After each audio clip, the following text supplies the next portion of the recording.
माहिदे भी हुए और ये महसूस किया जाने लगा कि अब सूरत हाल फ़लस्तीन का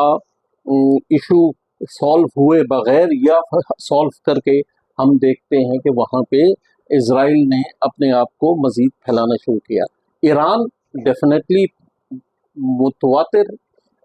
इज़राइल की एक्टिविटीज़ के ख़िलाफ़ रहा है। हमास के साथ गज़ा में भी, लेबनान में हिज़्बुल्लाह के साथ ईरान की जो बैकिंग है वो हमेशा से कायम रही है, ना ही मटीरियल ना ही मटीरियल भी, और साथ ही साथ तमाम डिप्लोमेटिक और जितने अंदाज में भी सपोर्ट कर सकते हैं। तो इज़राइल के जो वज़ीर आज़म है नेतन्याहू का, उसको 2010-11 से ये कहना है कि ईरान जो न्यूक्लियर प्रोग्राम बना रहा है, जिसको ईरान बार बार डिनाई करता है कि वो सिर्फ पीसफुल पर्पसेस के लिए बना रहा है, ईरान